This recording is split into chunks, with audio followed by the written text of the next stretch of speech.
Greetings everyone, my name is Utterville, and welcome to the finale of my Let's Play of One Finger Death Punch 2. In this episode, I'll start off by showcasing most of the bonus codes. On the title screen, type in up, down, left, right. It'll take you to this minigame, Johnny's Minefield. If you complete enough levels here, you'll unlock a new bonus code. And as always, for full disclosure, I received a key from the developers in order to LP their title.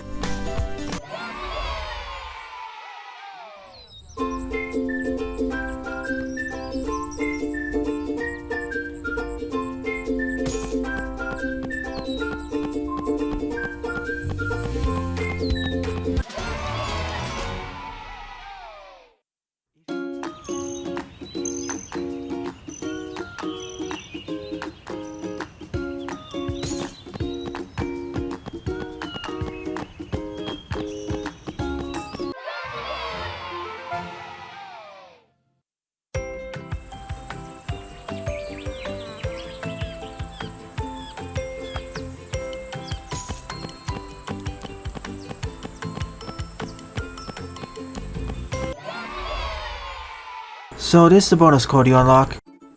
Let's see if I unlock a new one at level 10. I'll speed this up in post.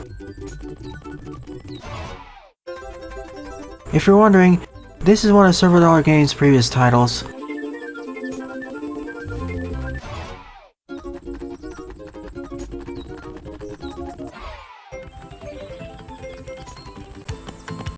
And this is what happens when you die.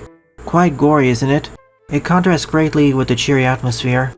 And I checked, there are no other codes afterwards. While you're on this title screen, type in the following code that we just acquired. Right, left, down, up. It'll take you to Flicker 8. Like before, achieve a certain score threshold, and you'll unlock the next code. If you thought One Finger Death Punch 2 was strange at times, this is even weirder, and more disgusting. And for that reason, I won't showcase it during this LP. You can find footage of it on YouTube. It's another game that Silver Dollar Games previously developed. By going to levels and typing in the following code, down, up, right, left, you'll acquire a bonus revenge token. However, I already did so earlier in the LP. By going to survival and typing in the following code, left, right, right, left, you'll gain access to a music player,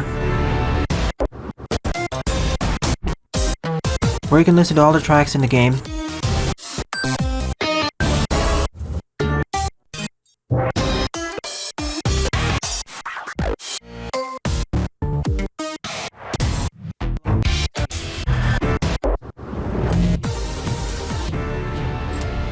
Under More, you may have noticed these eggs floating on the left and right sides.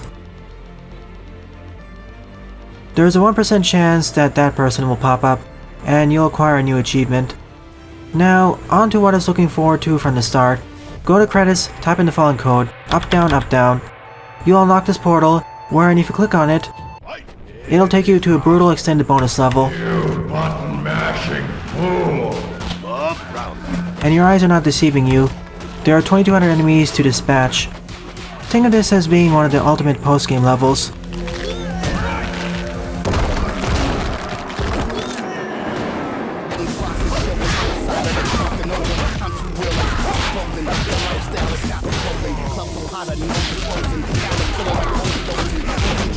I estimate it'll take about 15 minutes to complete.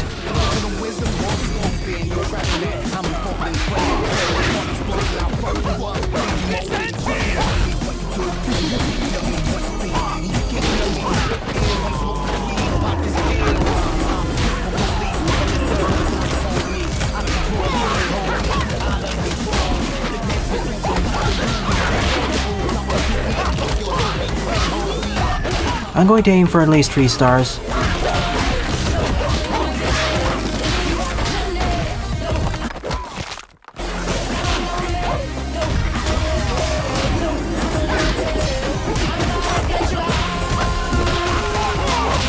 I'm also going to play it a bit safe.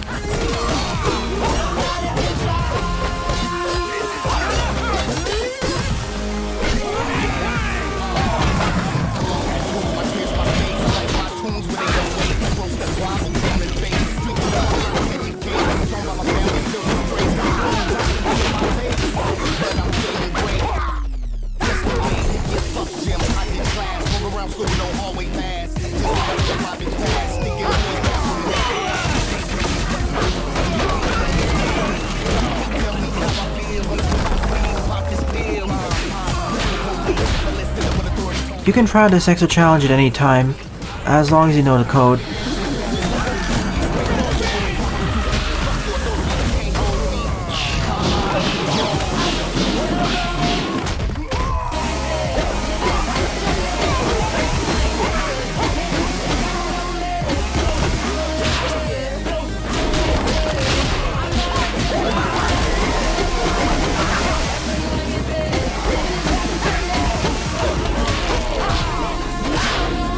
There's a similar bonus code for the contact menu.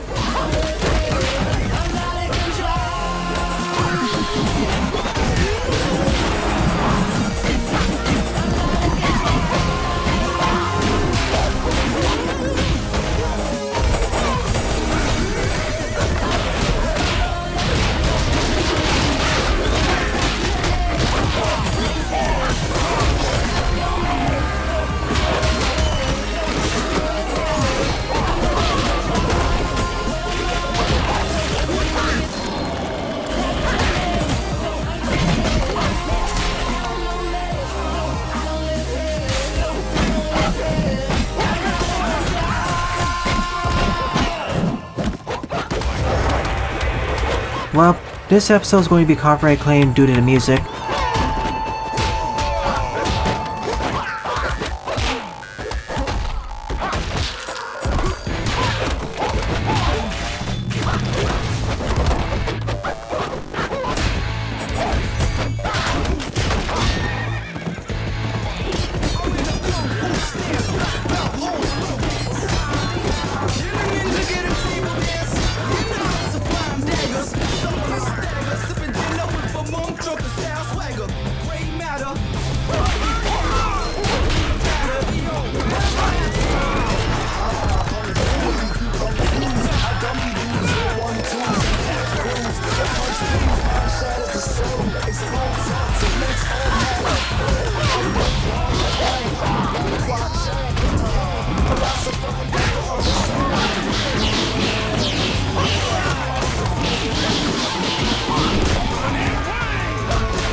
Halfway there.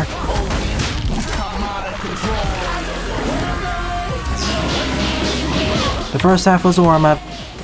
Now comes the real challenge.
Huh.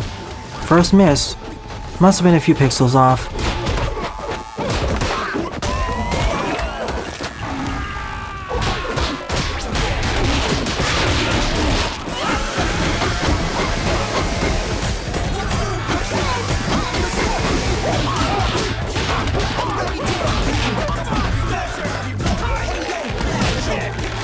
As long as I don't make too many more misses, I'll 5-star this.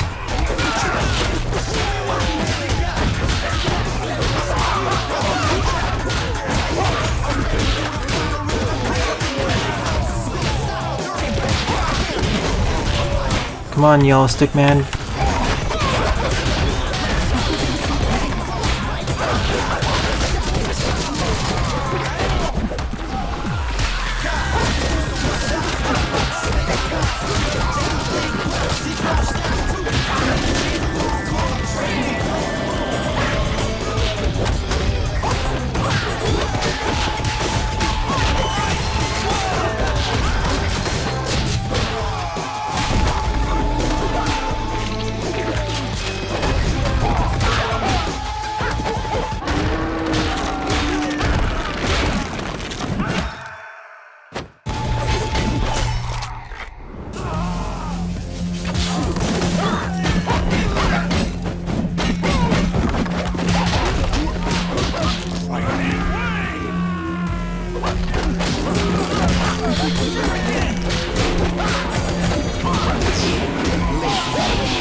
I don't have much else to say about this.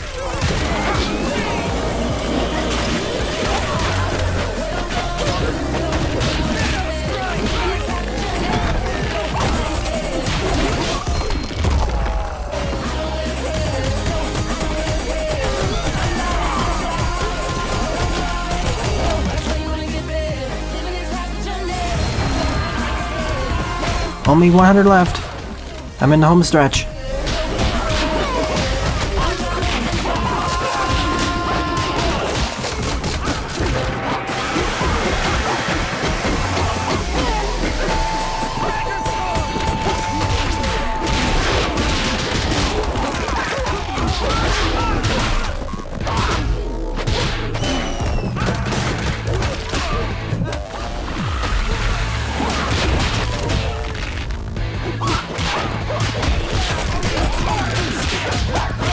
And done.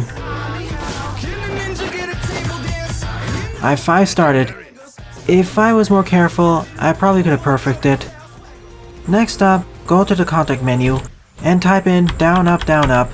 It'll open up another portal. Click on it and you're taken to the epic bonus round, This level is impossible.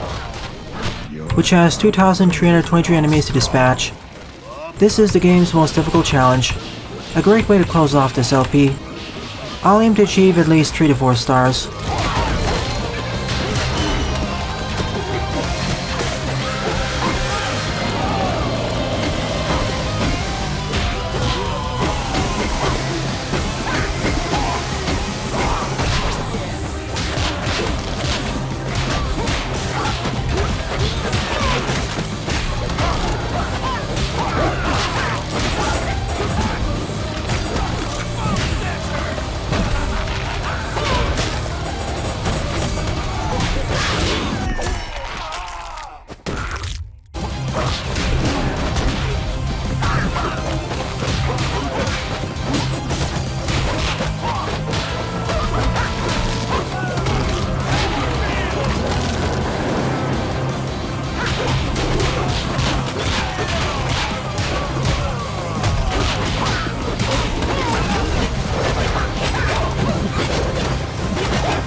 One difference I already noticed is that this is accelerating faster.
This is already faster than before.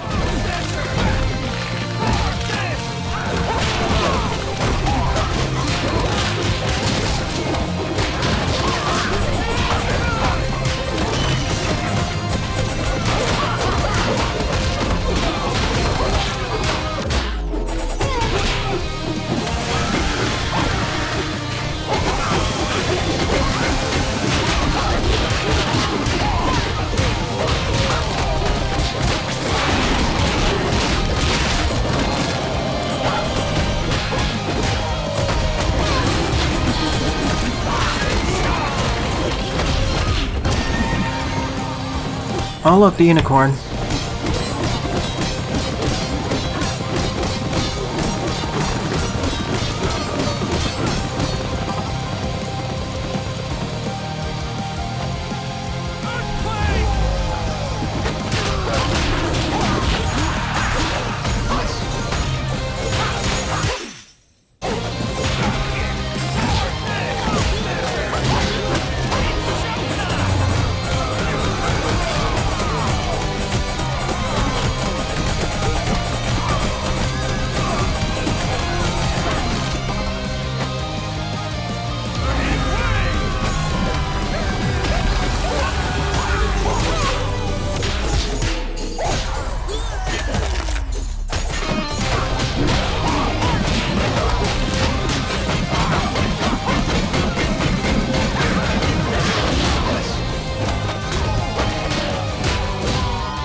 Halfway there.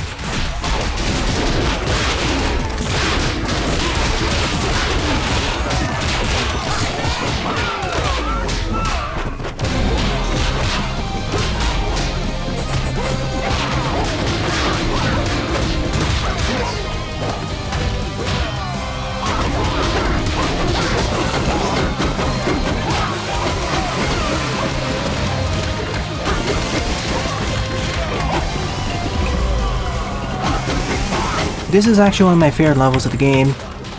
It's hard but fair.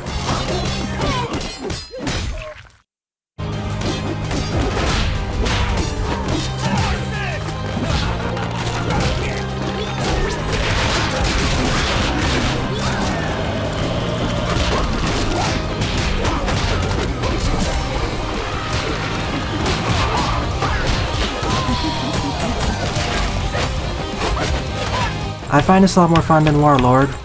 That just felt frustrating.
When I first turned on hard mode, I thought it'd be more brutal.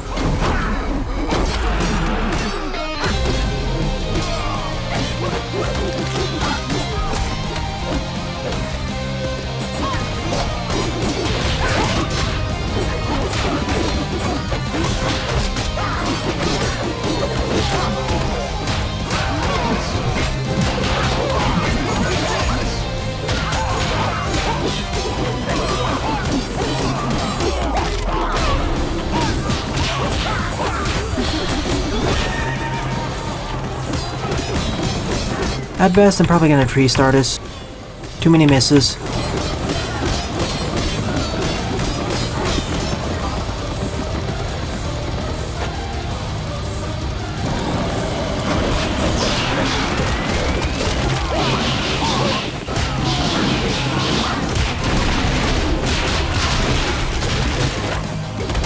Two auto attacks in a row? You're too kind, game.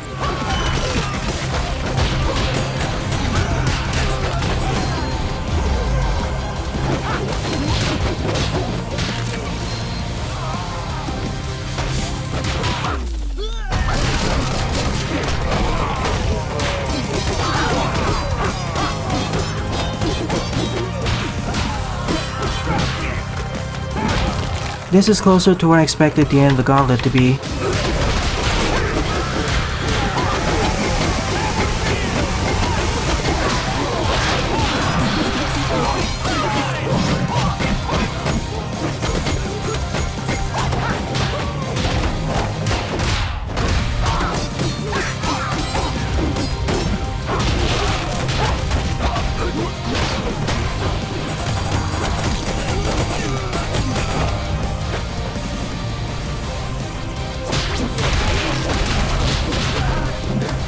That's why I wish there was a hard mode version of the gauntlet. A faster version.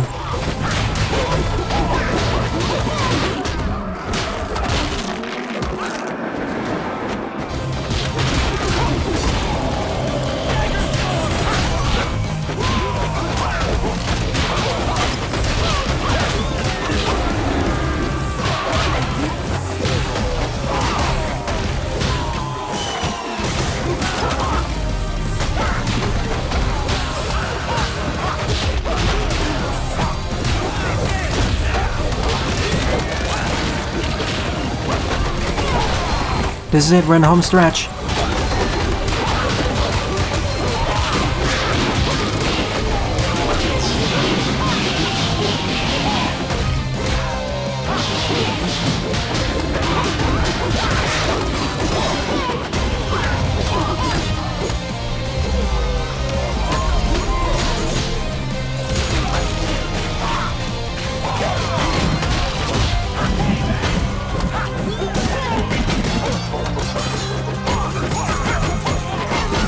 Didn't end at max speed?